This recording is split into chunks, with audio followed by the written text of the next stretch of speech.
This is not a video that I wanted to make at all. Now the UK election, let's be honest, is absolutely screwed, and there's three main reasons why I think this. And in this video, I'm gonna have a little walk around and basically tell you what are the three main reasons. There's a million more of course, but we're gonna go through the top three today, so stick to the end, because I don't think too many people are actually talking about this these days at all.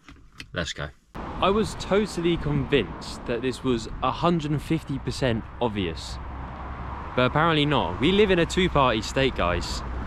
You have a choice of Labour or Conservatives. If you vote Reform, you'll be ignored. If you vote Liberal Democrat, you'll be ignored. Vote Green, be ignored, because each constituency needs a majority to form an MP. So any other party, no matter how close that tie or that draw is, just gets completely ignored, and I think that's very corrupt. So even with this election, Labour will win. Nothing will really change. And it's going to be the same old story. They'll be in power for 5 years, and then the Conservatives will come back in and make everything just as bad as it was. And I'm trying to be positive, guys, but I'm just saying stuff that I'm just not hearing. I'm not hearing people talk about this at all. So it's a bit of a rant, it's not my usual video. Another thing I very, very rarely hear is that they've both got the same policies. If you look at the individual policies, they're virtually the same, guys. Now I get that, of course, there's going to be some overlay in particular policies, right? It's not exactly the Communist Party versus the Fascist Party or anything like that. But if you look at individual policies, they just try and one-up each other. I'll build 1 million houses, I'll build 1.5 million houses. They're all the same. They're not going to follow through with any of it. Does that mean you should you vote, should you not vote? It does mean still vote. It just means don't vote for them.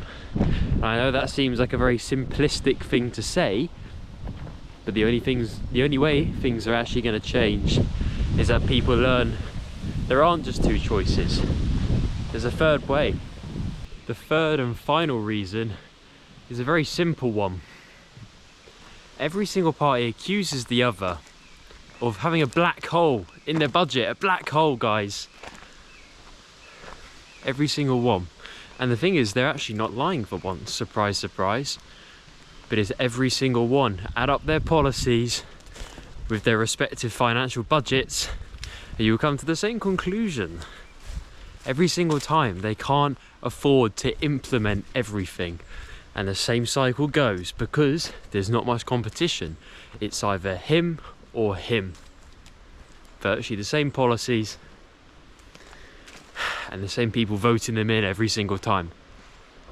Young people my age complain. They say, oh, I don't get a say in all of this and that. You don't vote, so they don't care about you. They care about their target market. They care about older people who are going to vote, and good for them.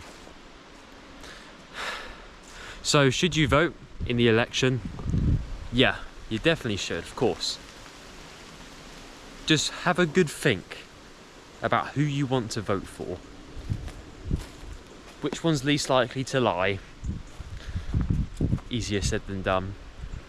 And how it's going to benefit you personally, both economically, but socially, politically, environmentally.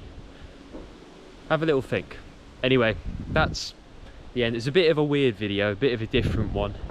But I thought I'd put it out there anyway. Just to give my honest opinions, because I feel like I need to vent. So yeah, thanks for watching, guys. Cheers.